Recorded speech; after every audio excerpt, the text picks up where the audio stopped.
Which function is both an equivalent form of f of x equals x squared minus 6x plus 8 and reveals the minimum. So your correct answer has to hit both of those criteria. It has to be equivalent and it has to reveal the minimum. Reveal the minimum. So let's talk about that for a moment. Where is the minimum of a function located? At the vertex. At the vertex. So the minimum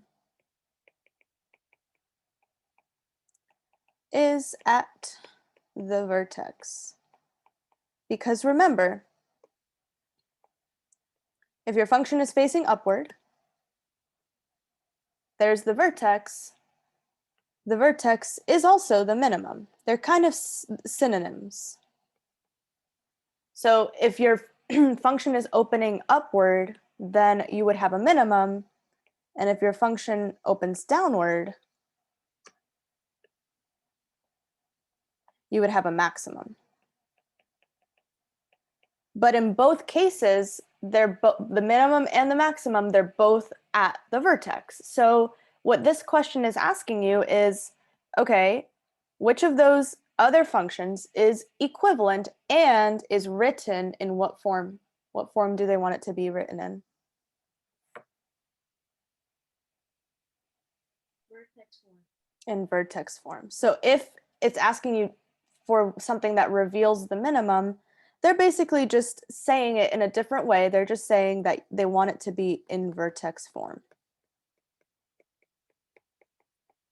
Because vertex form tells you where the vertex is located.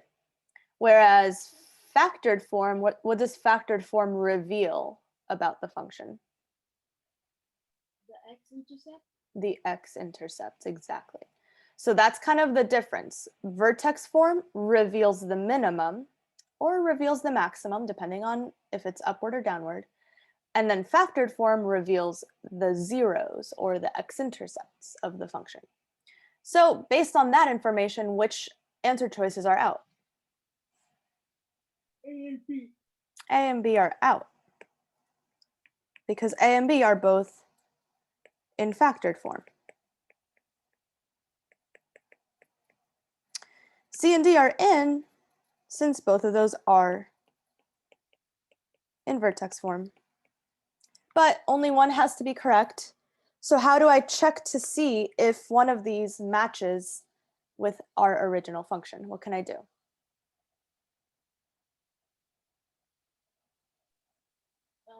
Turn the vertex form into standard.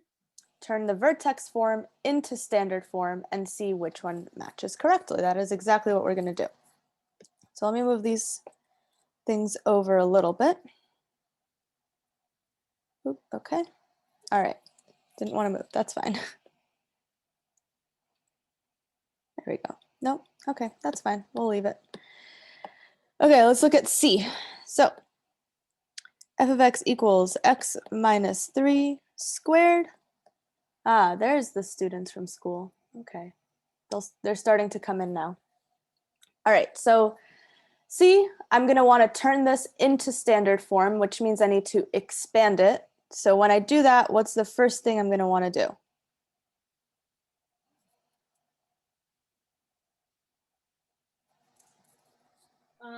Turn the square into FOIL.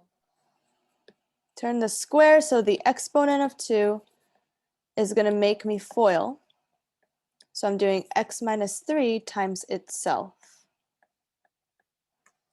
And then I go ahead and I start to FOIL.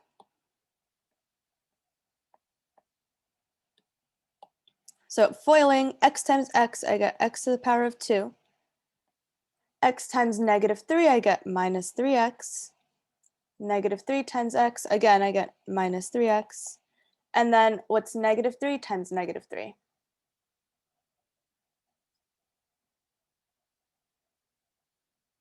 I'm doing the last terms now. 9. Positive 9. Then I just got to combine like terms. So I get x squared minus 6x. 9 minus 1 gives me 8. Do I have an equivalent function?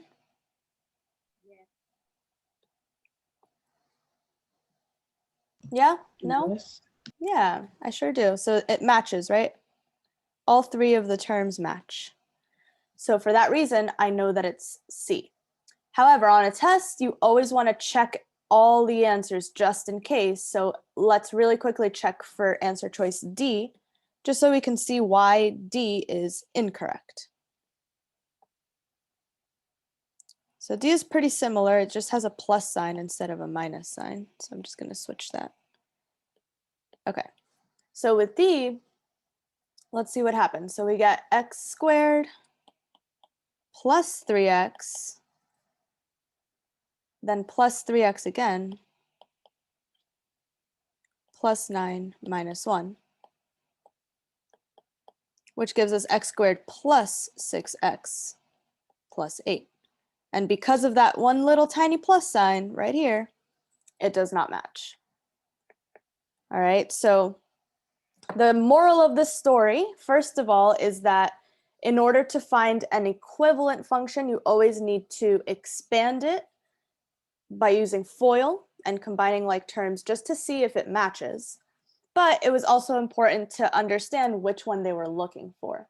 So vertex form reveals the minimum or the maximum, and factored form reveals the x-intercepts. And that's the big difference between factored form and vertex form. How do we feel on this question? Do I have any questions about it? I know that you guys who are in school, you guys just got here. But if you want to review this question, I was recording the whole time, so you can always go back to the YouTube video and catch what you missed at the beginning. Any questions?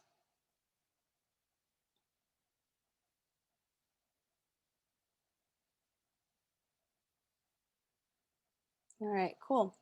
So guys, we are almost done with this whole topic. So today and tomorrow, we're actually just going to be looking at word problems. And then on Thursday, we're going to be just doing a big review of everything. And then after spring break, we'll review one more time on the Monday after spring break, once you guys come back. And then Tuesday will be your next topic test. So definitely make sure over spring break, you take a little moment to study, because I definitely want you guys to take relax, take a break from school over spring break for sure. You guys need it. I need it. I know how it feels. But at the same time, since you do have a test maybe on like Saturday or Sunday right before school starts again, you can review what we've learned so far and study for that test.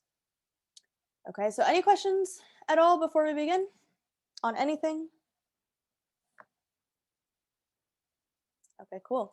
So we're gonna just be looking at a lot of word problems today. I hope everybody warmed up their vocal cords because I'm gonna be needing a lot of volunteers today to be reading the different problems. So, and remember, I do wanna hear, especially from those of you who are at home, this class is actually like pretty good compared to my other period with participation. But as usual, just a little reminder that I wanna make sure that I'm hearing from everybody who's at home. Okay, let's get started. Can I get a volunteer right off the bat? Let's go ahead and get started with this word problem.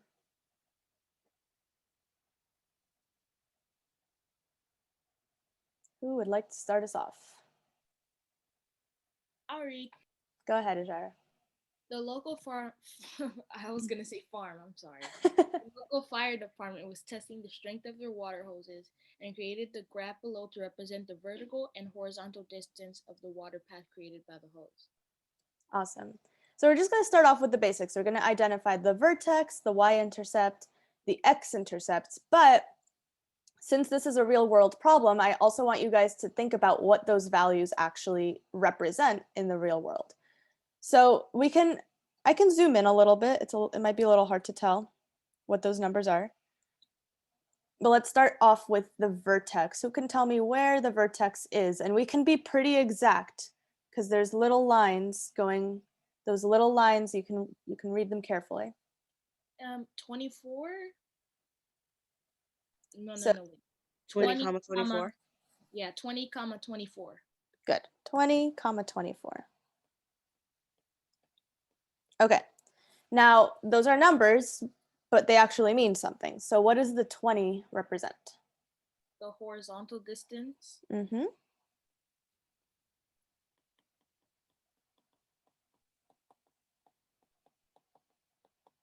And 24? Okay. Oh, I mean the vertical height. The vertical distance. Now, that's great, but we can get a little bit further than that because 24 is the vertical distance, but it's a pretty significant part of this graph because this is telling me something about the water, right? The water goes up, up, up, up, up to the 24, and then what happens? It decreases. It decreases. So what can we call that 24? Axis of symmetry? So the axis of symmetry would be the 20. But what about the 24? The maximum? The maximum vertical distance. That's the key word. Maximum vertical distance, right? Because that's as high as that water is going to go. What about the y-intercept? Where is the y? 4. 4. 0, 4. Let's talk about that. What do you guys think that 4 represents? The beginning height of the water? That's a good way to say, yeah, the starting height of the water. Now, here's a question. There's more than one correct answer, but let's think about it. Why would the water be starting 4 feet off of the ground and not like at 0 or somewhere else?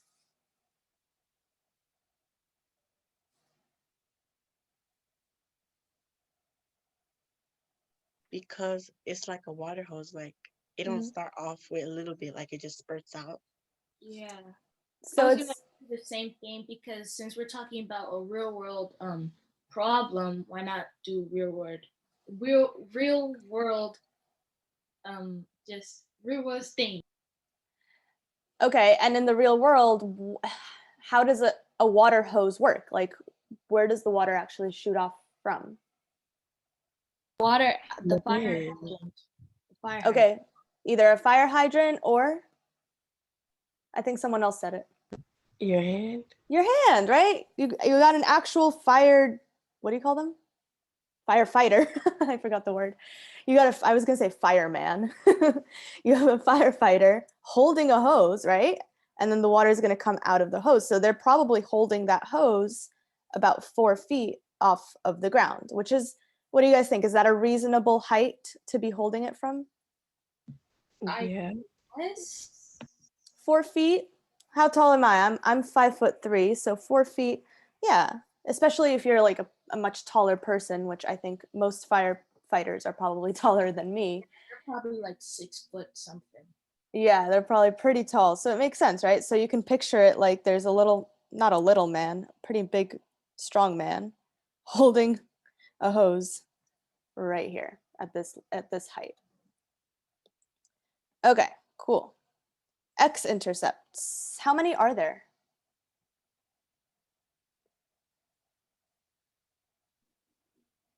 2. Okay, where's 1? 1 is at 0, 0. So does the water hit that point right there? Oh no, 0, 4. Is that an x-intercept? No. No. So how many x-intercepts are there? 1? Just 1. Where is it? Like right there by 40 and the Yeah. middle. What would that be? 40? 42. 42. Yeah. 42, 0. Okay. And what do you guys think? What's happening there? That's the distance which the starting height goes to. Okay, so what is actually going that distance? The water. The water, right? The water travels a total distance of 42 feet. So this would be the total horizontal distance.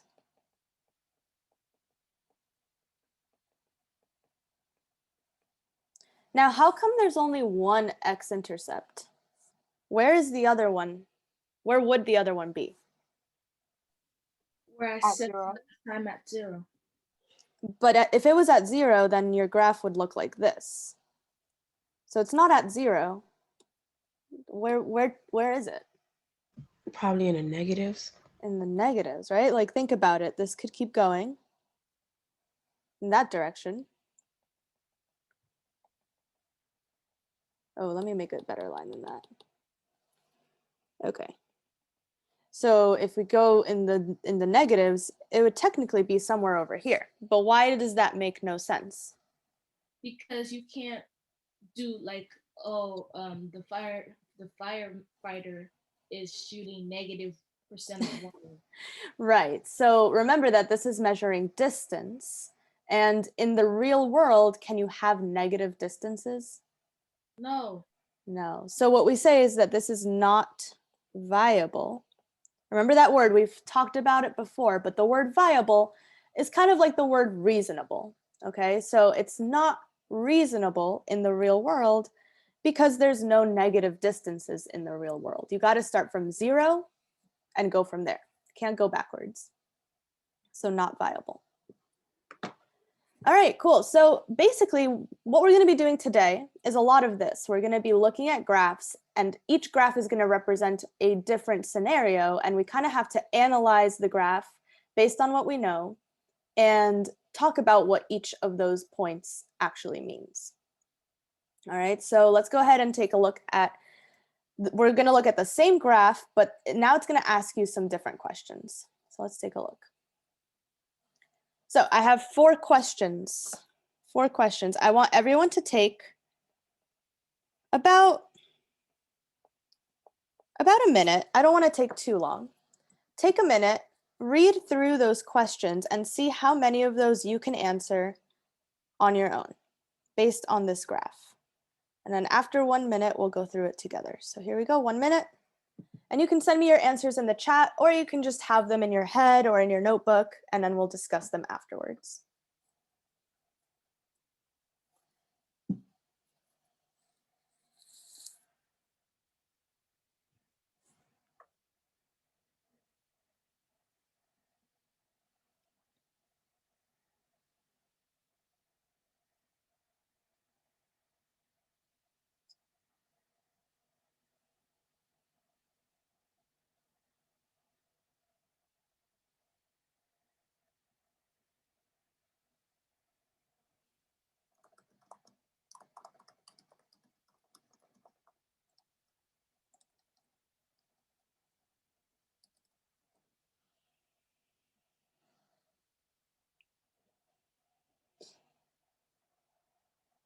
All right, just about 10 seconds remaining. Again, you don't have to do all of them. Just kind of start thinking about what those answers would be. And time. Okay, so first one.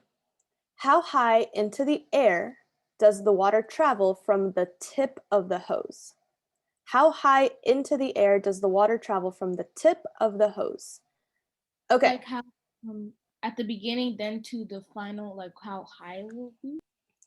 Yeah, so so it's telling us from the tip of the hose, so that's the beginning, right? But then it's asking how high. So from the beginning until where am I measuring? Until the The vertex. vertex. Until the vertex. Okay. So this distance over here. How high into the air does the water travel? From the vertex, from the y-intercept to the vertex, how many feet up? So we're only measuring height. How many feet up does this go? 20 feet. 20 feet. Good. How'd you get that? 24 minus 4. Good. We subtracted. So you have to read it carefully, right? Because it's not asking me how high from the floor. It's asking me how high from the tip of the hose. So even though the vertical height is 24, I don't want to know how high from the floor or from the ground. I want to know how high from the hose. So we had to subtract. So it's 24 minus 4, which gives us 20 feet. Good. All right, let's try the other one. So these are like, they require a little bit more thinking, but let's see how well we do. What is the horizontal distance during which the water is traveling upwards? Okay, so we just did vertical distance, but now it's asking us the horizontal distance during which the water is traveling upwards. So from where to where? From start to finish, from start to top. From the start to the top, yeah. Because what happens after the vertex? It decreases. It goes down. So we just want to know during which it is traveling upwards. And I want to know the horizontal distance. So how far does it go? Horizontally? 20 feet. Again, 20 feet. Good. From the start to the vertex. Any questions so far? Good. Okay. What is the total horizontal distance during which the water is traveling downward? Okay, so now from when to when am I looking? From vertex to x-intercept. Good. From the vertex all the way to the x-intercept, because this is the whole, oops, during this whole time, it's going down. And let's see, what would be the total distance in this case? 22. 22, yeah. Because we know that it ends at, this is 42. So 42 minus 20, we get 22 feet. Okay, so 20 feet going up, 22 feet going down. And then what is the total horizontal distance that the water travels? 42. 42. So altogether, that would be 42 feet. This is 20, and that's 42, or 22. We get 42 in total. Not too bad, right? Any questions so far?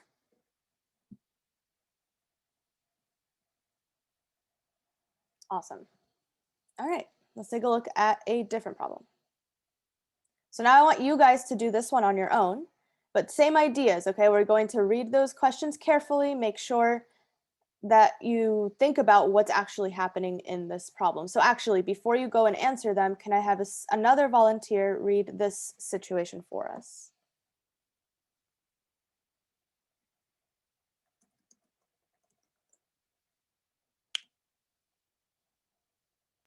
Sue hits a ball from a height of 4 feet. The height of the ball above the ground is a function of the horizontal distance the ball travels until it comes to the rest of the ground. Consider this complete graph of the function. Awesome. All right, so go ahead and take 2 minutes to answer the questions on your own. You can send them in the chat, and then we'll go through them together.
About 45 seconds remaining.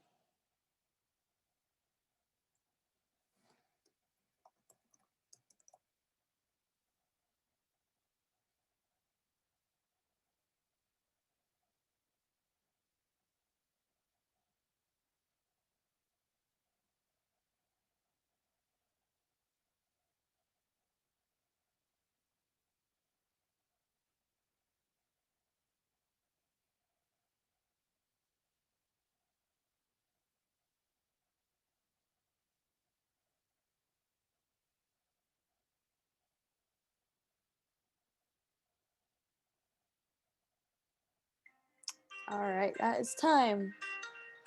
Okay, so starting with letter A. What does the vertex represent? Who can tell me?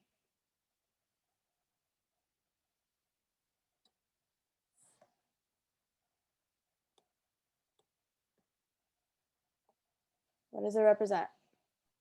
The highest distance of the Good. ball traveled. You got it. The highest distance, vertical, like the height, or horizontal?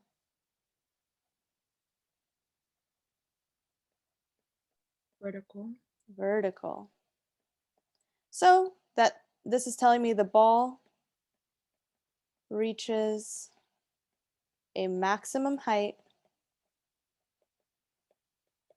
of how many feet?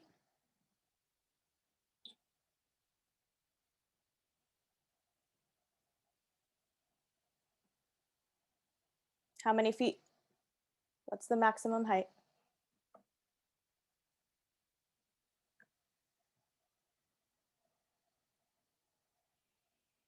Not a trick question. Height is Mhm. 50. 50 feet. Good. Maximum height of 50 feet. So the maximum height is always measured from the ground. So from the ground, the maximum height is 50 feet. All right, example B, what does the y-intercept represent? So approximately, what would you guys say is the y-intercept? Actually, if you read the problem again, it tells you. 4 feet. 4 feet, yeah. 4 feet right here. And what does that represent? The starting point. The starting No, the starting height. height. Good. Was 4 feet. Cool. What does the x-intercept represent? The final distance. Good. Now, how much is that? That looks like it's right on the corner. So that's got to be where? 210. It's right on the corner, so it's going to be a exact number. 200. 200. Yeah. So the x-intercept would be the final distance. I would just say the total horizontal distance.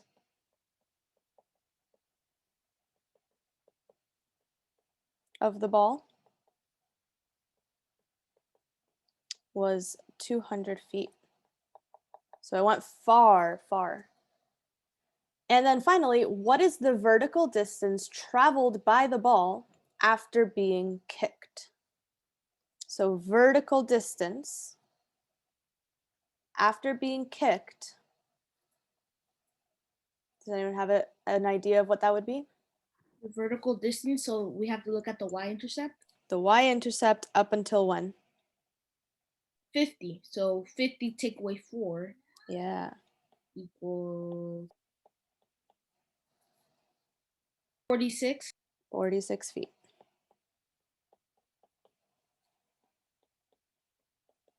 Okay, so that's kind of the big difference. There's maximum height, which was 50 feet. And then sometimes you might see that they ask you about the total distance from the starting point to the vertex, from the y-intercept to the vertex. So that distance is usually going to be less because in this case, as well as in this case, the ball or the water, they don't start at the ground. They start a little bit higher up from the ground. So for both of these, the vertical distance was a little bit more, like the total distance, height, was a little bit more than the distance from the starting point to the vertex. All right, so questions on this kind of introductory type of question. All right. Cool, cool. All right, let's do another one. Okay, who can read this one? So I've heard from Lauren, I've heard from Majira. Who wants to go next?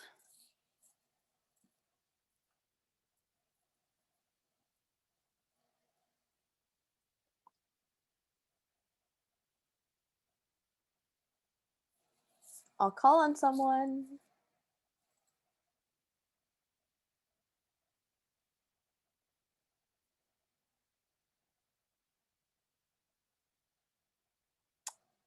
Let's hear from David. Go ahead.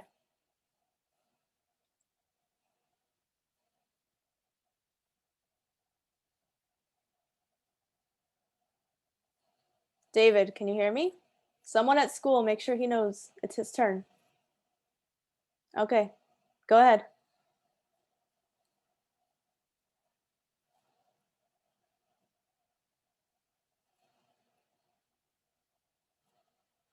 You can't speak even quietly?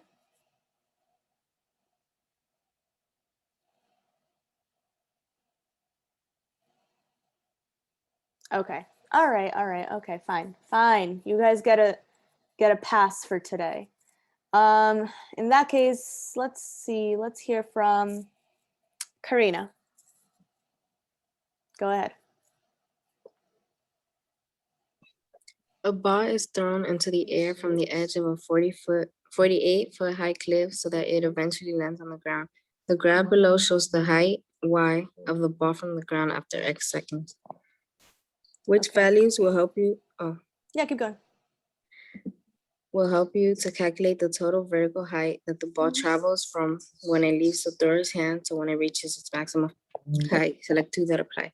All right, think about it for a moment, and you can answer it in the poll. Give me 1 second. Okay, go ahead. So this is select all that apply, select two that apply, my bad. And obviously there's no F. Obviously someone is always gonna choose F because they think they're funny, but don't click on F. Take about a minute.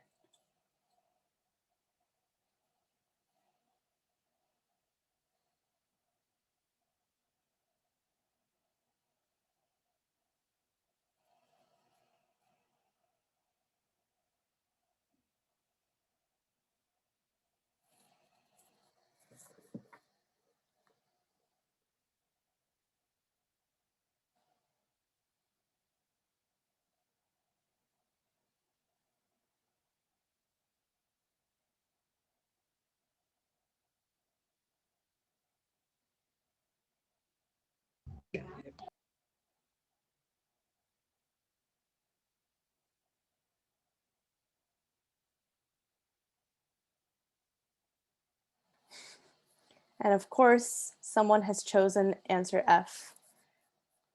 It's like not even that surprising at this point. Maybe they chose that because they didn't answer was. Maybe. Okay, it's been about 45 seconds, so take 15 more seconds.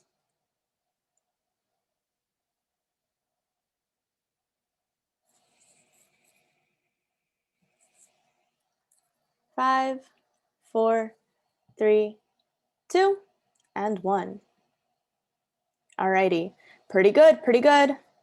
Here are the results. Most of you chose B and C, and those are the two correct answers. So that is really good to see. Let's take a look. So if you want to know the vertical distance from the thrower's hand, from when it leaves the thrower's hand to when it reaches its maximum height, then of course you're looking from the y-intercept to the vertex.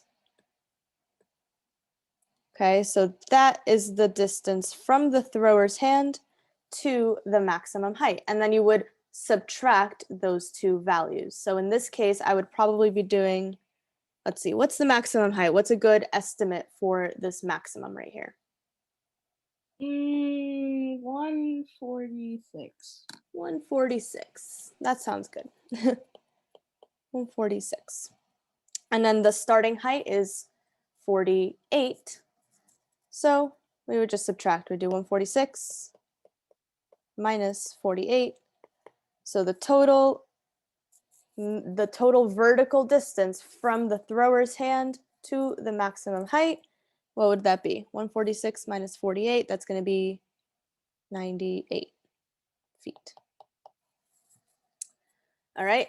Now, one thing I wanted to point out about this question, because this is a really good example of when you can easily get rid of two answer choices. Does anyone notice two answer choices that are the same thing? They are synonyms with each other. A and E. A and E are synonyms. So think about this logically for a moment. If A and E mean the same exact thing as each other, these are synonyms. If you know both of those mean the same thing, can they possibly both be answers? No. No, right? Not at all, because it says select two that apply. So if you choose A, you have to choose E as well, because they mean the same thing. And then you would have to choose one more answer. So at the end of the day, A and E, since they are synonyms, you can eliminate them both. And anytime on a test question, if you notice that there's two answer choices that are synonyms and you can only choose one, then both of them are wrong. And that's kind of a cool trick that you can use sometimes if you're stuck on a question. Any questions on this one?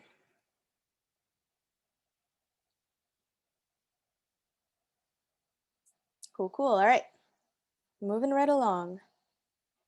Okay, let's talk about intervals, because we've seen intervals before, but it's worth going over it one more time.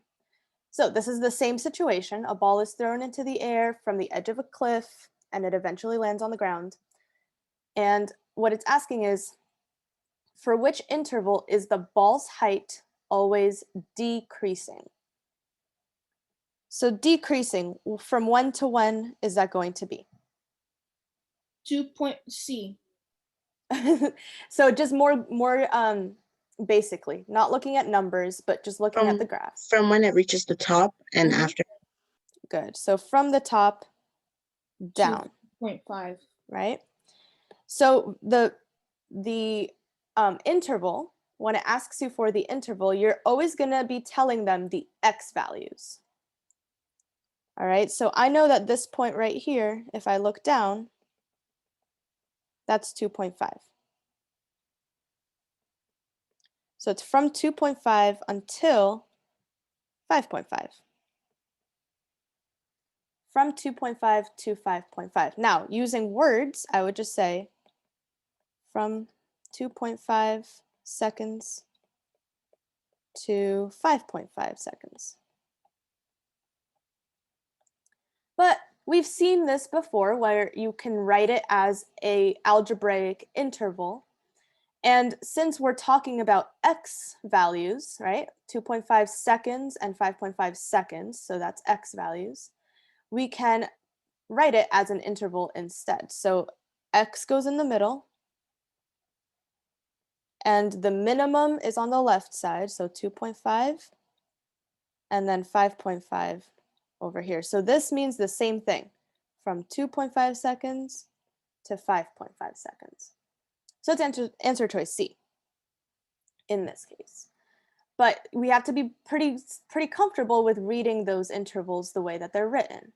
So just always remember that the number on the left is the minimum. So answer choice A would be from 0 to 2.5. Answer choice B would be, again, from 0 to 2.5.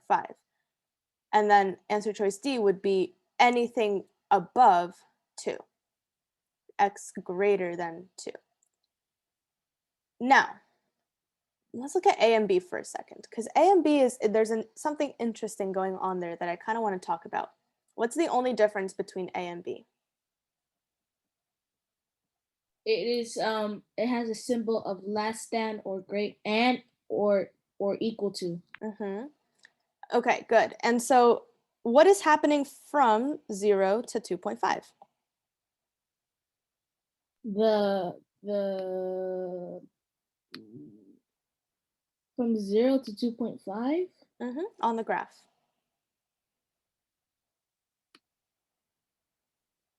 It's going up? It's going up. It's increasing. From 0 to 2.5. It's increasing. If the question was asking you, to tell them which interval shows when the ball is increasing, the correct answer would be B, not A. And let me explain why. Let's think about time for just a moment. Time is kind of a weird thing if you really think about it. Because does time ever stop? No. No, right? Unless you're on like a superhero show or something like that. But time never, ever, ever stops. So can I technically think about it? I know it's a little bit weird. But if I'm using time and I know that time never stops, can you say that the ball stopped at 2.5? Did the ball stop at 2.5? No. No. So can the ball's time be exactly equal to 2.5? No. No. Because again, the ball is continuously moving, right? It's going up and then it's going down. So since it's continuously moving, you can't just say that it's going to be equal to 2.5. So the problem with A is that it's using the wrong symbols. When we talk about time, we're always going to use regular less than signs, no equal to. And it's a little bit weird. It's a little bit confusing, but always just remember, like, time doesn't stop. You can't be equal to a certain amount of time because there's no way to be so precise that you could actually stop at that number. You're always going to be a little bit off because it's time, because it's always moving. Does that kind of make sense? Does anyone have questions on that?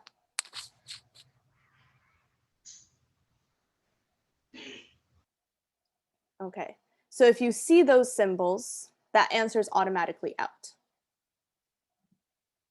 All right. Okay, let's check out a different one. So try this one on your own, and let's see who can get this. So the graph below models the height of a softball that Tim hits during PE class. The ball takes approximately 3.2 seconds to reach the ground. Answer the questions below. So I want you guys, just like in this problem, you're going to write the interval, the inequality, during which the ball's height is increasing and during which the ball's height is decreasing. Take about 1 minute. And if you're not so sure about how to do it with those intervals, you can just write it using words. You can say from blank to blank, it is increasing. From blank to blank, it is decreasing.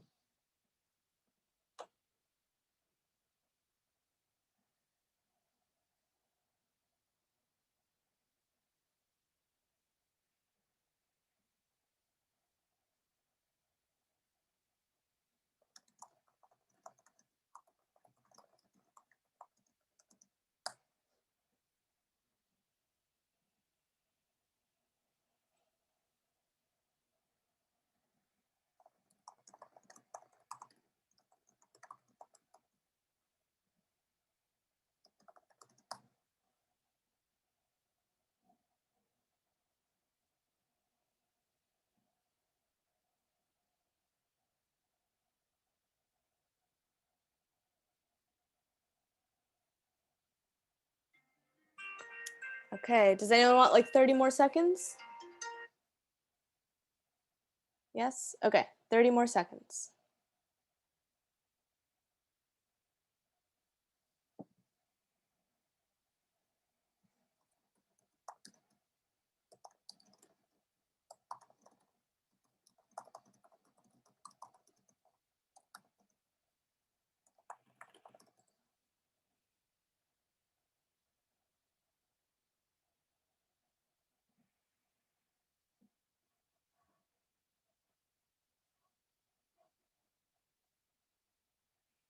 All right. Okay, let's talk about it. So, during which interval is the ball's height increasing? From when to when does the ball increase in height? Oh, okay. Never mind. I know what I think I know. Okay, that's okay. 40 Anyone to else? 40. Okay, but when I say to you, "Hey David, yeah, from 4 to 40, you were increasing. Oh, I was thinking that 0, less than sign, y, less than sign, and then 39, 38, 37, 36. Nope, not quite either. Think about what I'm asking for. From when to when? I'm talking about time, not height, time. I want to know from when to when was it increasing? 0, From 0 to 1.5. yeah. 0 to 1.5. Oh, There you go. Because if you tell me from 4 to 40, that's great. Now I know how high the ball went, but I don't know at what time that happened. So anytime that it asks you for an interval, intervals are time. It's always going to be asking you for time. Okay? So at what point until when was it increasing? From 0 to 1.5. Now let's write that as a inequality. So that's going to be 0 less than x less than 1.5. Always use less than signs. Now on the other hand, during which interval is the ball's height decreasing? 1.5 to 3.2. 1.5 to 3.2, exactly. So from 1.5 to 3.2, so that's 1.5 less than x less than 3.2. And again, we're always going to be talking about time intervals. So in this case, it's seconds. All right, questions on that? Questions on intervals?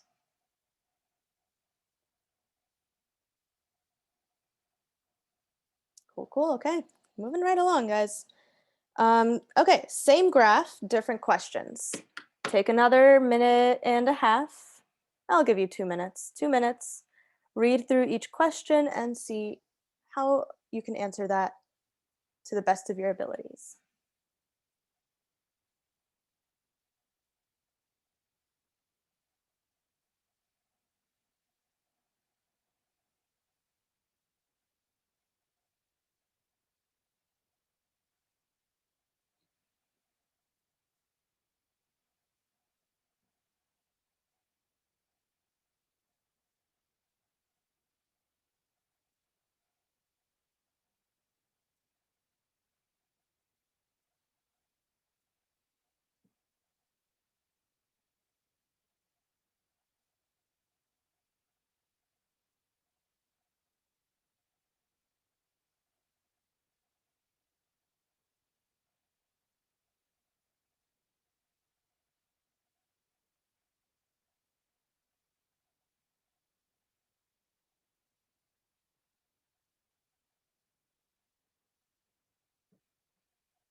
Okay, 45 seconds remaining.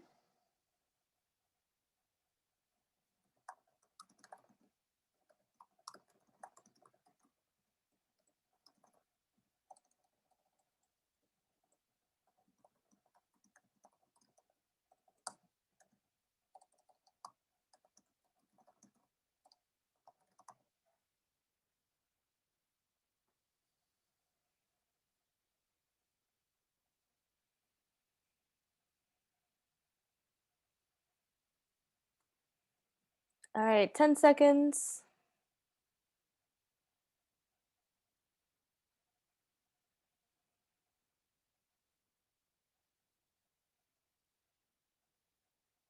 And time. Okay. All right, I'm seeing mostly correct answers in the chat, but I definitely want to just make sure we completely understand. Number 1, how high does the ball travel from the tip of Tim's bat to its maximum height? 35 feet. 35 feet. Is that on the 5? I think it's on the 4. So not 35 feet, but 36. 36 feet. Good. So that's from the 4 to the 40. Not from 0 up to 40, but from 4 up to 40. So it's going to be 40 minus 4, 36 feet. So a few people, when they answered number 1, they said it was 40 feet in the air. But again, we're not starting from the ground. Okay, so from the tip of his bat, that's 4, up to 40, that's going to be 36 feet. Now, how far from the ground was Tim's bat?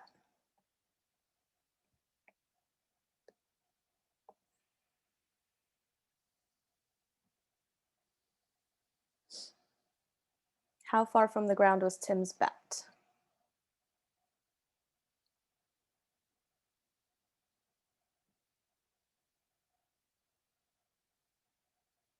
Oh, 4 feet. 4 feet from the ground. Oh, 4 feet.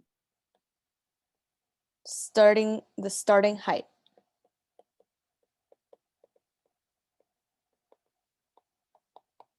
And finally, for approximately how many seconds was the ball in the air?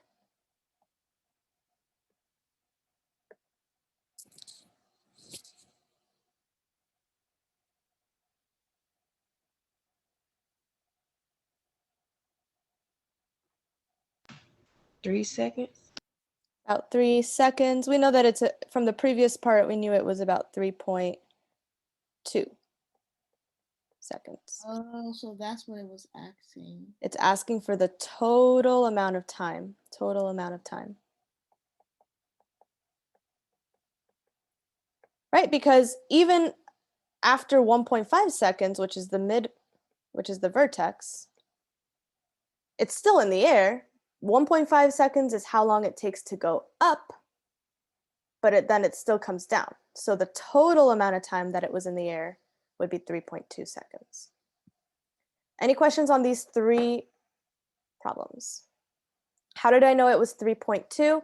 I'm estimating, and it says approximately. And if you look, it goes a little bit further than 3. So I'm estimating the amount. All right. Any other questions?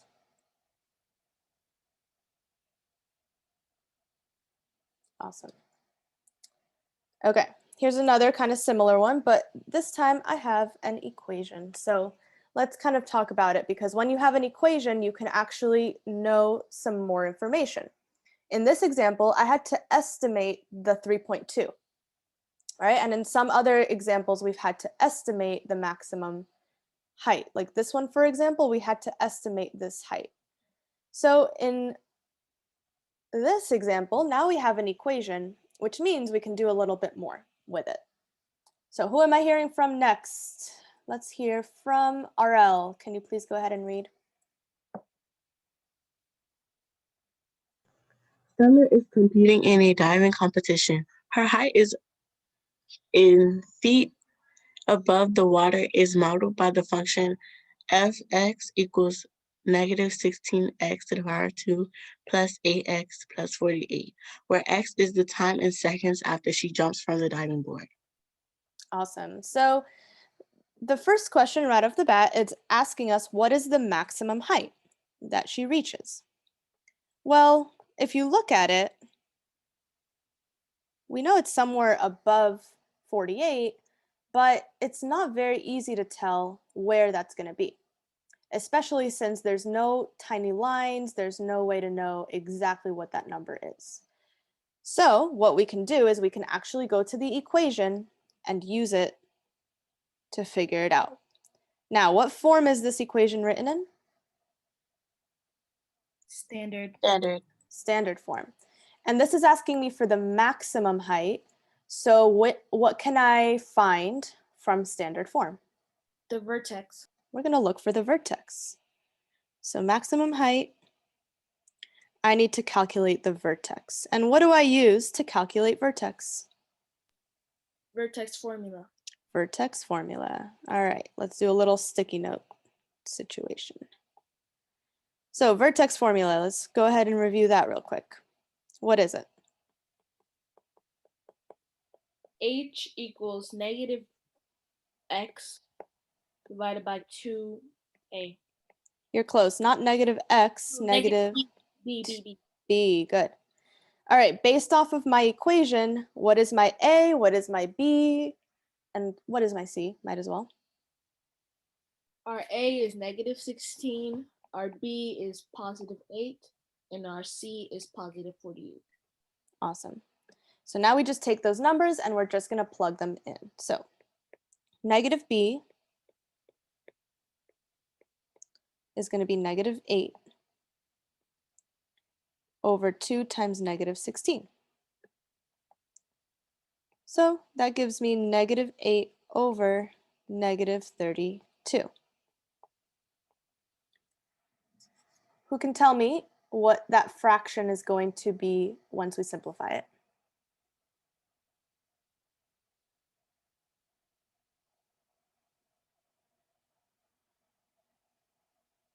It will be a positive number. It'll be positive. So I can simplify this. I can say this is 8 over 32, +8 over +32. And it's going to be a fraction, but what is the simplified fraction? 1/4. 1/4, good. 1/4. What is 1/4 as a decimal? 0.25. 0.25, good. So I know that h equals 0.25. Now the reason, I know Miss Lopez always wants things to be as a fraction, but in this case I turned it into a decimal because what does h represent? Remember that the vertex is h comma k. So what does the h actually represent in this problem? The horizontal translation. Horizontal, yeah. And let me move this sticky note for a moment. If I'm looking at horizontal, what am I measuring? Horizontal.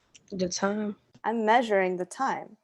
So since I'm measuring the time, the units are seconds. And how do we usually measure time? With fractions or with decimals?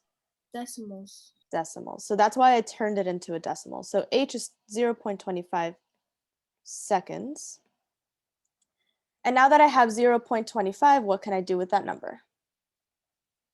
Plug it in. Plug it back in. Now, we will use a calculator, so go ahead if you have your calculator or if you're using your phone or your computer, go ahead and start pulling it up so that we can do our calculations accurately. So I'm plugging it back into f of x.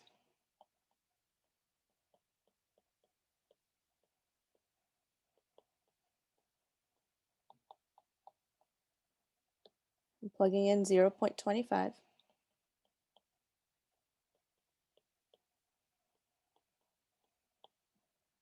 Okay, and let's do it. So starting with exponent, 0.25 to the power of 2. What do you get? 0.0625. Good. So this is -16 times 0 point, and there's another 0. Yes. Yes, there is. 0.625. All right, plus 8. I'm just going to bring everything else down. Okay, so we did our exponent. Now I can multiply. So -16 times 0.0625.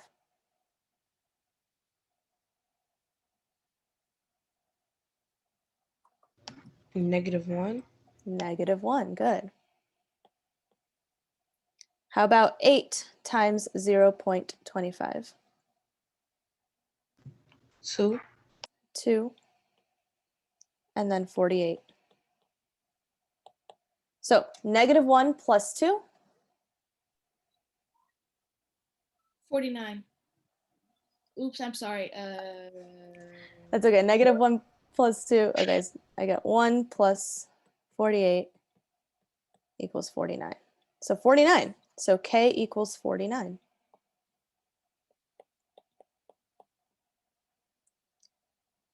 All right, so sometimes, especially on a test in the calculator section, they might give you a problem where you get a decimal. But since you have your calculators, You can use your calculators when you plug it in. So I would not expect you to do this in your head. I would not expect you to do this on paper. For this type of problem, since you got a decimal for h, you would be doing this in the calculator section of the test. So no reason to be worried about that. Questions about using the vertex formula? Because I'm going to have to delete this. Okay, I'll give everybody 30 more seconds just to look through it, make sure you have it written down.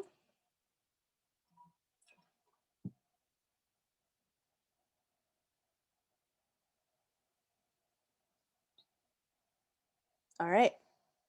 So now we know that the vertex is at 0.25 comma 49, which means that what is the maximum height?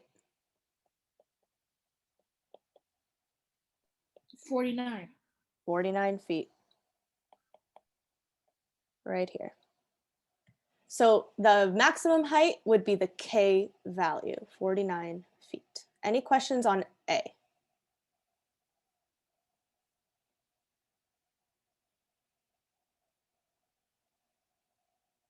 Good. After how many seconds does Stella reach her maximum height? 0.25. You got it. It takes her 0.25 seconds to get to that place. And we know that because that's the H value. During which interval is Stella's height always decreasing? Take a moment. Think about that because that goes back to our intervals. 0 to 2. From 0 to 2, but when is it decreasing? Careful. 0.25 to 2.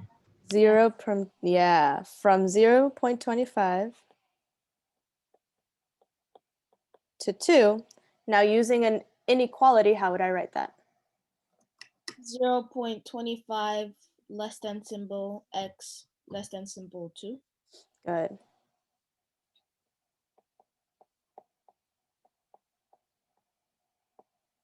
Exactly. That would be the interval. So this question I would say is a really good question to study from, especially once we get closer to the test, because this gives you a lot of kind of a big summary of the most important parts. So make sure that, first of all, you got it written down. If you don't have it written down, take a screenshot or a picture of the screen right now so that you have it for later for when you're studying.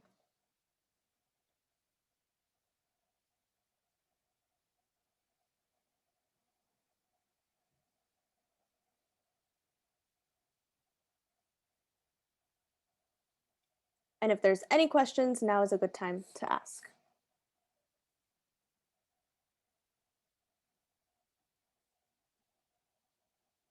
Okay, cool. All right, so now let's do a couple practice problems. Check this one out. This is a true or false question, very similar. Sometimes on your tests, you get these types of true false questions. And remember, you have to get it 100% correct in order for the whole question to be correct. So read it carefully and let's see if you can come up with the correct response. I'll give everybody about 3 minutes. If I'm giving you 3 minutes, think about it. You're probably going to have to do a little bit of math in order to get your answer.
About 1 minute left.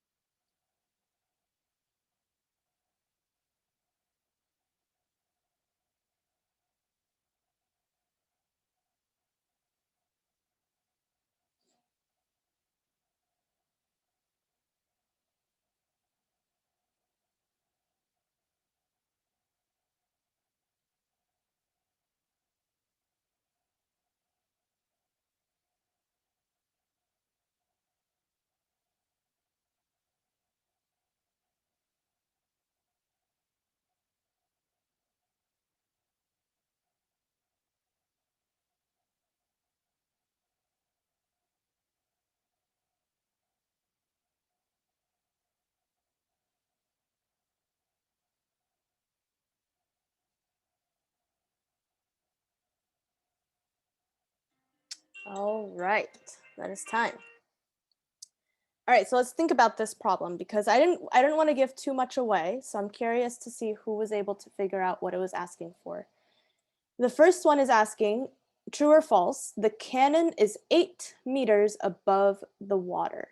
So if it's asking for where the cannon is located, what point on the graph would that be? Y-intercept. It's asking for the y-intercept. Good, the starting point, the starting height. So is the y-intercept at 8? Yes. Yes. Yeah, how do you know? Because Is in the yeah, the Yeah. statement is 8 meters above the water, and the 8 is positive, and the 8 is in the y-intercept area. Good, you got it. The y-intercept is in the equation, and that we already know that that is the starting point or the starting height in this case. And so perfect. So the cannon is at 8 meters above the water. This is true. Now the second part of this, true or false, the cannon reaches its maximum height at 1.5 seconds after it is shot. So what is that telling me to look for? The total. The total what? Time. But the total time would be when it hits the ground. And it's asking me for the maximum height. So where am I looking on the graph? Oh, at the vertex. At the vertex right here. Wherever that is, that's the maximum height. Now the maximum height, that's going to be h comma k. So am I looking for the h or am I looking for the k? H. Yeah, because h is time and k is the height. So I'm looking for h. So when I find h, do I need to plug it back in and then find k? Well, not really, but I did. Yeah, you can if you're an overachiever, but I'm kidding. Okay, let's try it. So vertex formula, same as before. Let me put a little room down here. Okay. Vertex formula.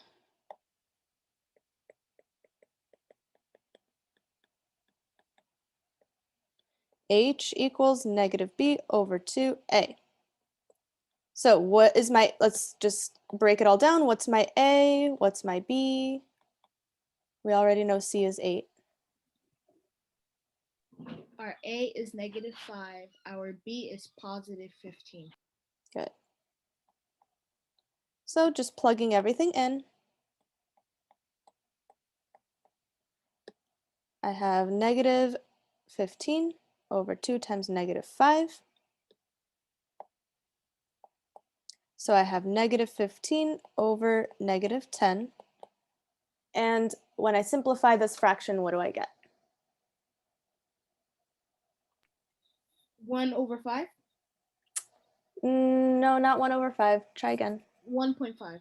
1.5. Okay, so we got 1.5 as a decimal, but what was it as a fraction? Just to make sure we understand how to go from one to the other. So -15 over -10. 1.5 equals 0.5. Then add a. This is the same as 15 over 10, positive, because negative divided by negative gives me a positive. And when I simplify this, what is the top and bottom both divisible by? By 5. By 5. So 15 divided by 5, I get 3. 10 divided by 5, I get get 2. Yeah. So 3 over 2, 3 halves, that's 1.5, 1.5. So there's my H value. It takes 1.5 seconds to get to the maximum height. Let me move this sticky note. I think I can move it over maybe up here. I don't know. It's still kind of in the way. I'll put it right here. All right. So the second part is also true. It's also true. It takes 1.5 seconds to get to the maximum height. Now, I could go on to the next problem, and let's say the next one is asking, what is the maximum height? If you had to actually find the maximum height, what would you do to the 1.5? You will plug it in. Plug it back into the function and figure out the value of k. So with these types of problems, these are very similar, okay? Very, very similar because they both are talking about time versus height. So a big thing that you can remember, if the x-axis is time and the y-axis is height, well, that just means that the h is the time and the k is the height. So for both of these, that was the case. H is the time that it takes to get to the vertex. K is the height of the vertex. Any questions on this problem or the one before?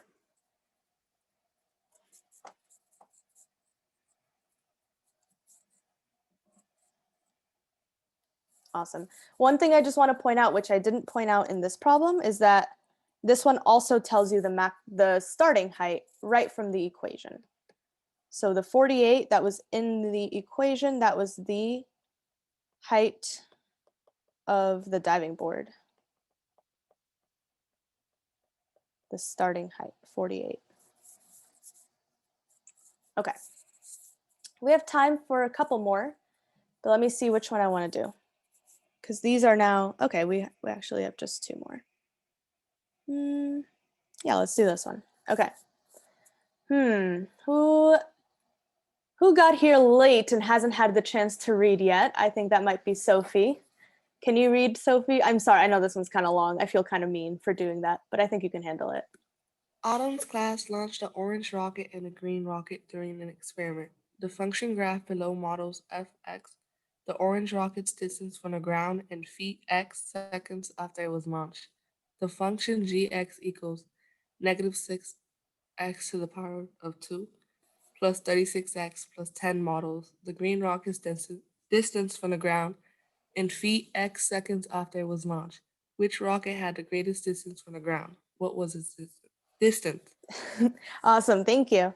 Okay, so we have 2 rockets. This is my green rocket right here, g of x. And the graph is the orange rocket. Okay, so 2 different rockets. One of them, they show us a graph. For the other one, they show us an equation. And it's asking us which rocket had the greatest distance from the ground. So which one's going to be the easiest one to start with? Graph or equation? Graph. Definitely graph. Looking at the graph, what was the distance, the highest distance of the orange rocket? Approximately. 32? Yeah, 32. I think it might be like right underneath the 32, but I would say 32 is pretty spot on. So this is the maximum height equals 32.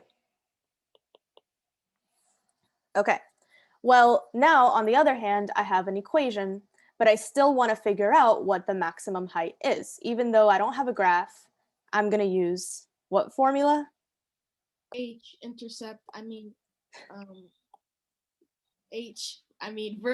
Vertex formula. The vertex formula, exactly. So see why this vertex formula, like, it is super important. Super, super important. Negative b over 2a. Okay, for my green rocket, what's a, what's b, what's c? A is negative 16, B Mhm. is positive 36, and C is 10. Beautiful. And let's go ahead and plug those things in.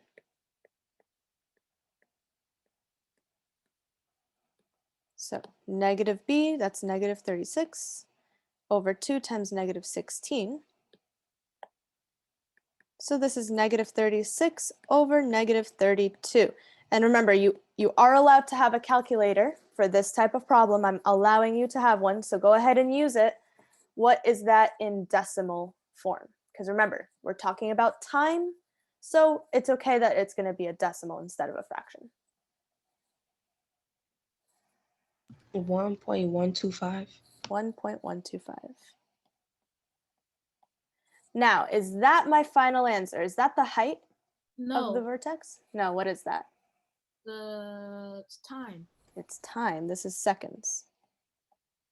So I'm not quite there yet. I know how long it takes to get to the vertex, but I don't know how high the vertex is yet. So what do I do? What do I do with that number? You plug it in. We're plugging it in. I have my green equation, g of x. I'm plugging in this decimal, and I'm definitely going to get some decimal numbers in there, so we got to write things down carefully.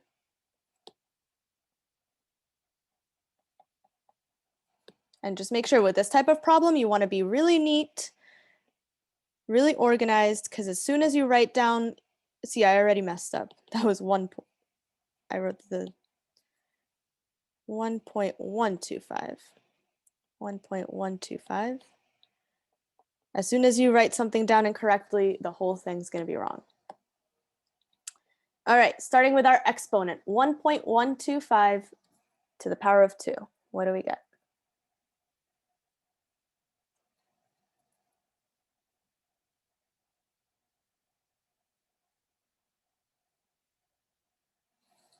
And we can estimate it a little.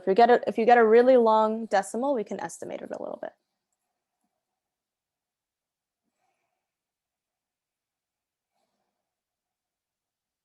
(1.125 to the power of 2).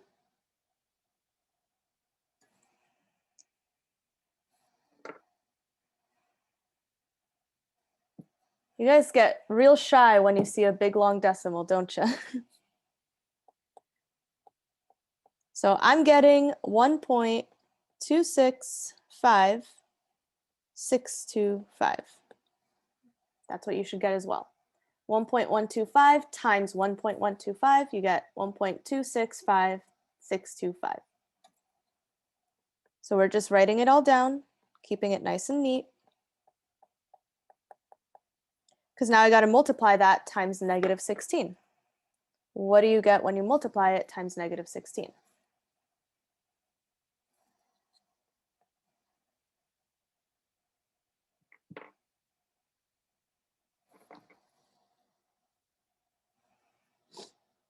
Take that big long number times 16. What do you get?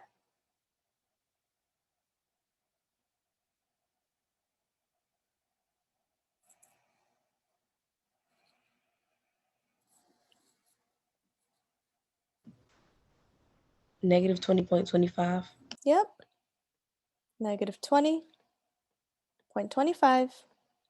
How about here? 36 times 1.125. 40.5. 40.5. And then plus 10. And again, use your calculator. I am allowing you to use your calculator. So negative 20.25 plus 40.5 plus 10. 30.25. 30.25. No. Oh, in total? Yeah. You got your final answer? 30.25. What happened? Lauren's the only one who had a calculator? Or is anyone confused? Because I only heard from Lauren that whole time. I got 12 other students here. Do we know how to do this on a calculator? Is there any confusion? Are there any questions?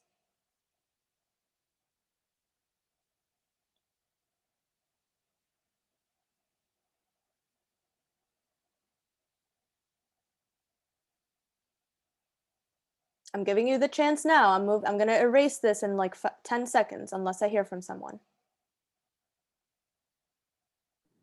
Miss, I'm still copying. Okay, keep copying.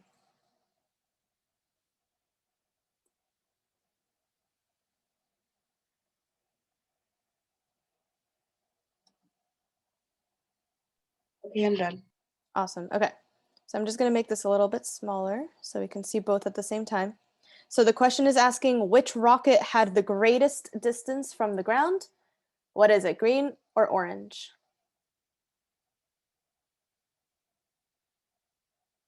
Orange. Orange. Orange went up 32 feet. Green only hit 30.25. So at the end of the day, orange wins by a couple feet. Oh, come on.